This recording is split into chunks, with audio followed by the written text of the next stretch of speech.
Nobody's perfect. Everyone makes mistakes. Nobody's perfect. No one gets it right all the time, except for me. 'Cause I am perfect in every single way. So you better listen to all I have to say about movies and books and God and religion, what you should cook when you're in the kitchen, and what kind of bait to use when you go fishing. I can run a mile in a minute. No, that's not right. See, I'm not perfect. I'll just keep going. I am an expert at playing a guitar, and I am an expert at driving a race car, and I can name each and every star. 'Cause I am perfect in every single way, so you better listen to all I have to say about music and history, theology, psychology, botany, phrenology, and even proctology. I will run a mile in a minute. Give me any demon, I will win it. Give me any topic and I will spin it. 'Cause I am perfect in every single way, so you better listen to all I have to say. If you want to know how wonderful I am, if you want to know how intelligent I am, if you want to know how modest I can be, just ask me. 'Cause I am perfect in every single way, so you better listen to all I have to say. Yay for me.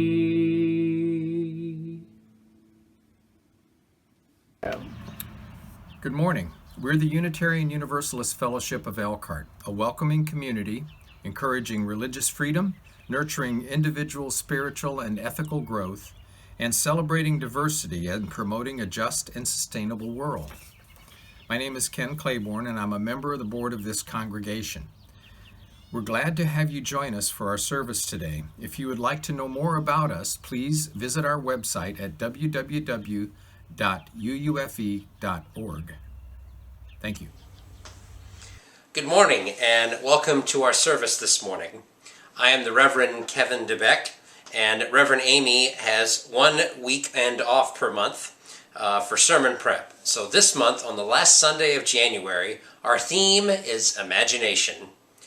I have seen her with her seed catalogs imagining our garden that will grace our front yard once the warmer weather arrives. Given the chance to actually take one of her Sundays off, she imagined what UUFE will be doing when we get through this winter. Gardens and Seeds lead to her finding a sermon about food written by our friend, the Reverend Michael Tino. If you were to type into your phone or computer the UUA worship web, you can find all kinds of great meditations, blessings, and yes, even entire sermons. Today's sermon and comments are delivered by Congregant Dwight Fish, who is involved in church community services and its Seed to Feed program. Dwight likes to feed people through UUFE and our food pantry, CCS, his job as a city council member, and being a part-time farmer with his pal Kurt. They volunteered with other UUFE folks for Seed to Feed, adding fresh produce to the food pantry selections for clients. I hope you enjoyed this service and get interested in all of the ways that we feed people as a community. As for weekly announcements, the 1 p.m. nature walk is called off today due to weather. Today, as we do every day, we hold in our hearts all of those who have suffered from COVID or are still going through it, and hold all those lost and all of their loved ones. Today at 11:30 a.m. is Zoom Coffee Hour. Beginning in February, Reverend Amy is launching a new monthly program called Let's Talk About It. Our first one is next Sunday at 1 p.m., and I personally will host it because it's based on one of my favorite books called A People's History of the United States, written by Howard Zinn. The link is available on Peeps and in the weekly email. read the first 2 chapters of that book, or just join in. Next week, Amy will be back in the pulpit and perhaps a little bit older. Thank you for watching today. We ring the gong 3 times, once for those who came before us and made a place for us.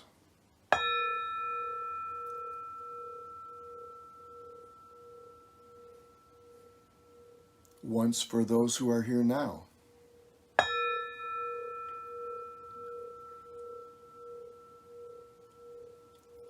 And once for those who will come after and build on the dream.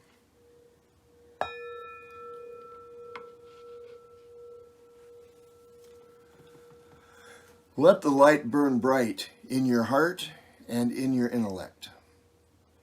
In your heart to warm feelings towards others and to think beyond your own needs and wants. In your intellect to burn a passion for learning and understanding that will allow you to be open to growth and new ideas and change. We need stability in this time of uncertainty. Fear must not guide us. Let us draw on the bonds of love and compassion that hold us together in community, even when we are denied the privilege of being together physically. The flame of the chalice is universal. So let our desire to be whole in body, mind, and spirit.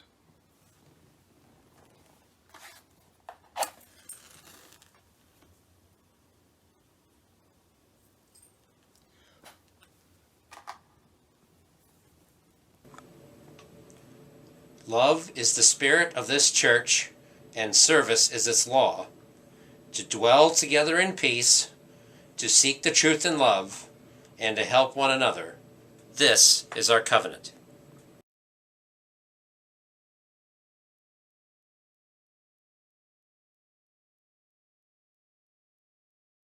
Two, three.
Well, good morning.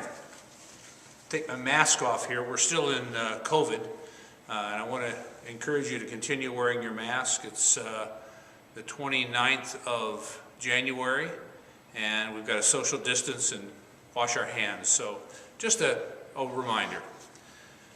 Today's sermon is called Bringing Home the Bacon by Michael Tino, who is a UU minister in New York State. And the premise here is that it's feeding the hungry and helping the poor, and very much what we do here at UUFE. Bringing home the bacon. Working to feed the hungry and obtain adequate food for poor people in our society has long been central to our own justice and service work. In fact, we have a social justice committee here at UUFE. Get involved. When I was first in high school, I spent many weekends volunteering with a group called Youth Service Opportunity Project. Based in the Friends Meeting House near Union Square in Manhattan, this program brought together high school and college youth from around the New York metro area for weekends of service to the homeless in New York City. With other teenagers, I prepared sandwiches for distribution at Grand Central Station after dark, ran a Friday night soup kitchen on the Lower East Side, and volunteered at sites around the area, from the infamous welfare hotels of the time to cockroach-infested food distribution centers. When I first joined the Unitarian Universalist congregation some 15 years ago in North Carolina, I found the congregation busy at work on issues related to food and hunger as well. There's an overlap between us and them. Can you kind of figure that out? Several of the ministries of that fellowship had to do with food, from working the local food pantry to gleaning unmarketable sweet potatoes to fighting for justice for the millions of migrant farm laborers in the state. The gleaning ministry was especially interesting to me. Through the Society of St. Andrew, volunteers are sent to farms where the harvest has already taken place in order to harvest the food that is left behind. Food that was left in the fields because it was too damaged or blemished or ugly to be sold. Believe it or not, sweet potatoes can be too ugly to make it to your local store, and those deemed as such are left in the fields to rot. Luckily, there are many people willing to spend a day of hard labor, like myself, to make sure that this produce makes it, instead of to food banks, homeless shelters, and soup kitchens, where it provides real nutrition to people who need it desperately. In 2007, gleaning volunteers collected some 20 million pounds of food in North Carolina that would otherwise have been gone to waste. Before Christmas that year, I volunteered with a number of people from this fellowship at the Mount Kisco Interfaith Food Pantry. Together, we packed over 100 bags of food for the hungry people waiting in the cold outside. We figured 100 bags might do for the 2 days the pantry was open that week. It was significantly more than we had distributed last year. Our efforts would barely last the first day. The 2 days we thought we might need some more bags, so we put together 70 more. Among the things we placed in each bag were North Carolina grown sweet potatoes. I noticed that they weren't the prettiest sweet potatoes I'd ever seen. I had a strong feeling I know where they came from. Food issues in New York metro area are no better than they were when I was in high school. While the homeless are no longer allowed to congregate in the warmth of Grand Central Station, after midnight, people, including the youth of our fellowship, are still involved in programs to feed and clothe homeless folks in New York. We didn't call the program Midnight Run, but that's essentially what it was. And the number of people who used it continue to climb. And with the economy hitting the skids, and the number of unemployed and underemployed increasing dramatically, the number of hungry people in our community is increasing as well. 15 years ago to today, we might want to consider these words. Food banks have been straining for years under the burden of providing nutritious food for communities across the country. And this strain is only getting worse. For the year 2006, the U.S. Department of Agriculture reported that 35.5 million Americans lived in households considered to be food insecure. And if you remember, I spoke on food a few years back about food insecurity and our involvement in food pantries, etc. Of these 35.5 million Americans, 22.9 million were adults, 10% of all adults, and 12.6 million were children, which is 17% of all children. Black and Hispanic households experienced food insecurity at far higher rates than the national average, 22% and 20% respectively. This is from the UUA study guide. In fact, 10.4% of New York households are labeled food insecure, meaning that they do not have access to enough food for an active, healthy life for all household members. Bread for the World, USDA food security websites, and others, they claim that some 4% of New York households experience chronic hunger and malnutrition almost on a daily basis. And the numbers on food insecurity and hunger are bound to rise when the statistics for 2008 and 2009 come out. And we've already seen that it's proven true. We cannot wait for the statistics to be logged in order to do something. We must seek both short and long-term solutions to issues of food insecurity in this country and in this community. People must be able to eat now, and they must have access to adequate, nutritious food from now on. You might be wondering whether there aren't programs to help people who don't have enough food to eat. Programs like food stamps. Yes, these programs exist, but they are woefully inadequate. Consider the hypothetical average family on the U.S. Department of Agriculture's own website for the program formerly known as food stamps, known as Supplemental Nutritional Assistance Program, or SNAP. You've heard of it. This family of four has $1,500 a month in earned income, or $18,000 a year. They get a little bit from Social Security because of the low income, an amount that pretty much goes right out of the door for child care expenses. You can imagine what they must spend on rent to live in New York. Actually, housing expenses don't count. They don't own a car. If they did, the value of the car, over $4,650, would have been counted toward $2,000 in total resources that every family are allowed to own to be eligible for the program. Nor do they have any money in the bank. They're living paycheck to paycheck. Believe it or not, this family earns entirely too much to be eligible for the maximum food stamp benefit for a family of four, which would be $558 a month at that time. You would have to have a net income of zero to qualify for this stunning sum. The program is prorated based on income, so they get $239 a month, which works out to a little under $2 per day per person in their family. This is from the USDA SNAP website. The average food stamp benefit for those poor enough to be eligible for assistance until recently has been just about $1 per person per meal.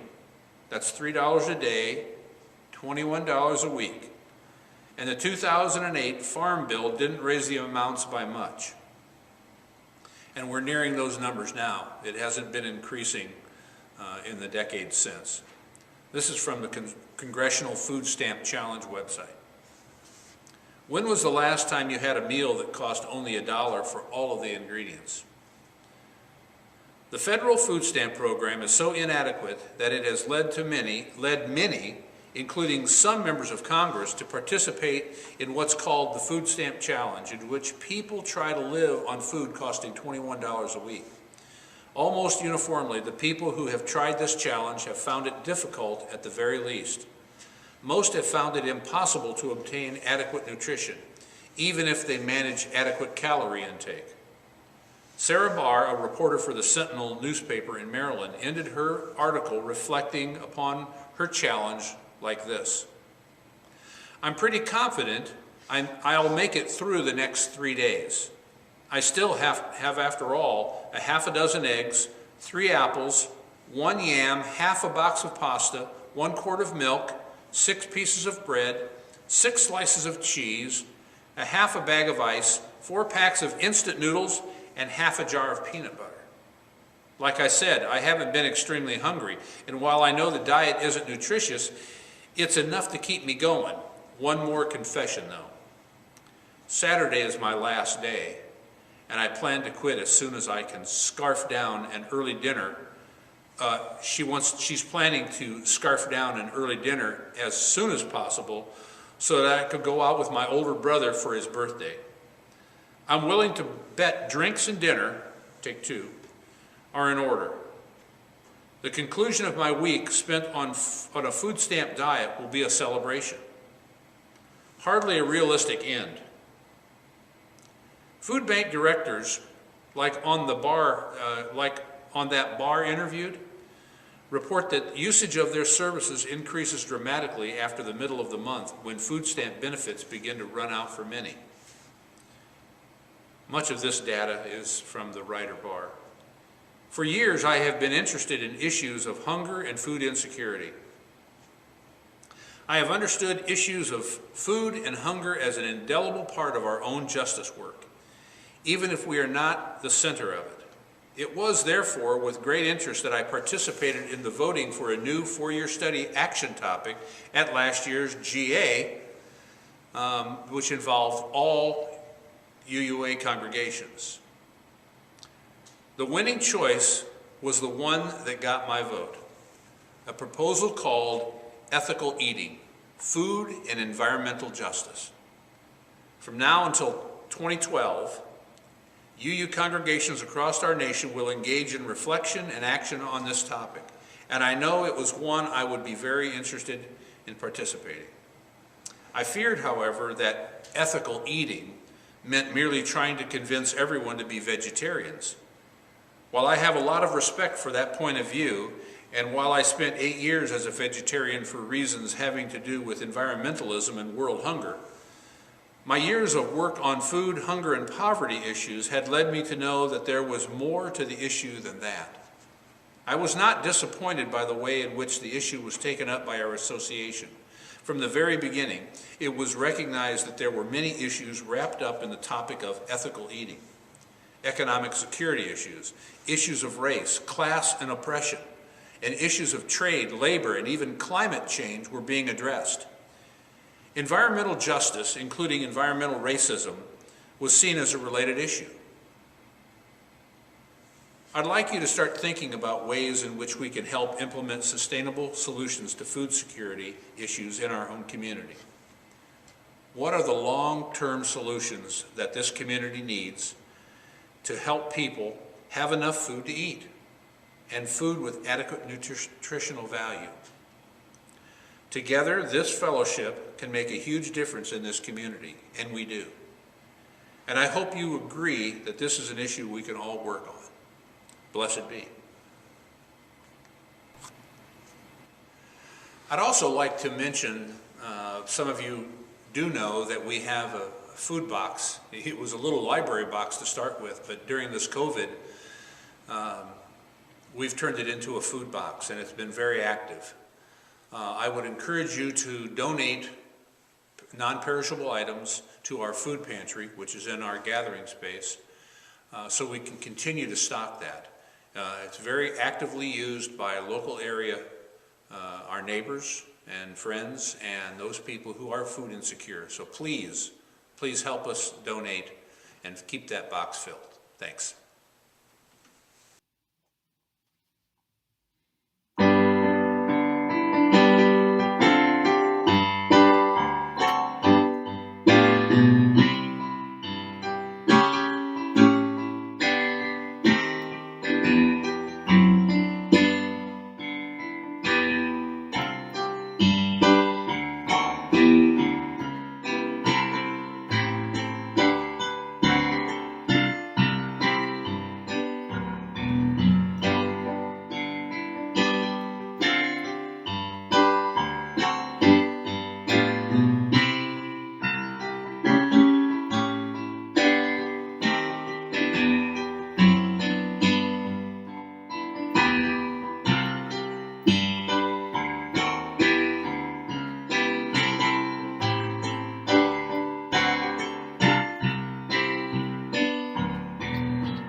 Our benediction today comes from Jonalou Johnston, and she says, "We shall overcome."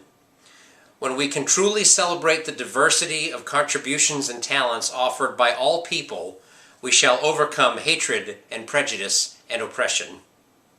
When we can truly extend our hands to one another in loving acceptance, we shall overcome the past that haunts us now. Living in peace and freedom, we shall overcome the wrongs that have happened and the debts left unpaid. Let us join together in that commitment to overcome. Let us say together, Amen.